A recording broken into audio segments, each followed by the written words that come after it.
Welcome to week 4 of the Prayers of Jesus. This week we are looking at Luke chapter 5, focusing in on verse 16, where Jesus prays in secret. The verse reads, "But Jesus would often go to some place where he could be alone and pray." As followers of Jesus, we are apprenticed to him and following his example, doing as he did. In this verse we read that Jesus did not just pray in secret as a one-off, rather it was something that he did often. It doesn't say how often, so we can speculate that this could be once a day, once a week, etc., etc. But the fact that he did it often highlights its importance to us. So why was it important for Jesus to pray in secret and to pray in this way often? And why is it important for us to do the same? In the context of the chapter, Jesus had been healing and performing many miracles which drew a large crowd. In various parts of the Gospels we read how the crowds would line up in the street waiting for him to pass by, how people would climb trees to get a glimpse of him, and others would seek to touch the hem of his robe as he walked past them. He was in high demand everywhere he went, and this constant demand on his time and attention would have been huge. Prayer is a conversation between you and the Father, and conversations can happen at any time of the day, in any place, and sometimes even when engaged with someone else in conversation. The Bible gives clear indications that Jesus lived a life in regular conversation with the Father, and he was almost certainly engaged in conversation with him whilst in the midst of these busy situations that he encountered. However, as much as a relationship can be sustained with regular conversation, it cannot truly flourish or deepen without purposeful, attentive conversation, that of our focused and undivided attention. If you picture any meaningful relationship that you have, be that with a spouse, family member, friend, and so on, I feel confident that you will understand the concept and the value of quality time. This may look very different for all of us, but the common theme throughout any relationship of this nature is focus.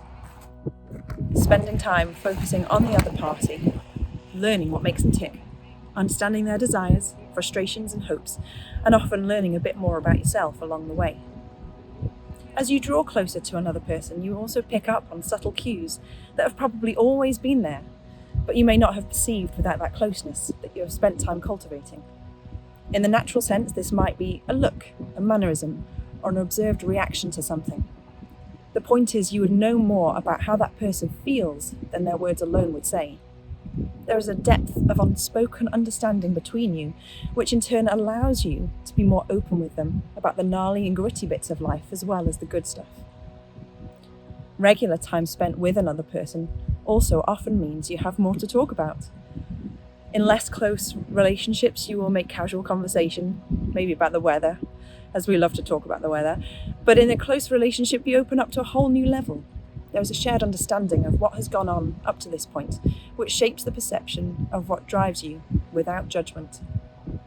From this position, it is much easier to receive feedback on how you could change things, respond better to situations, and where to go next, giving direction and the opportunity for growth and self-improvement. In light of this, I believe that Jesus often withdrew in secret prayer not only to get away from the busyness of his daily life, but to give the one whom he loved his undivided attention. From this, he would receive fresh strength, direction, and purpose. And I believe that this is available for us too. So our call to prayer this week is to spend time talking with God about the condition of your secret prayer life and to honestly evaluate its health in light of what we have been reading about and talking about here. As always, we're going to spend the next 5 minutes counting down on the screen, so you can spend some time now in prayer. You don't need to click away.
hope you engaged with Jesus in that time and were able to spend some time giving an honest evaluation of the condition of your secret prayer life.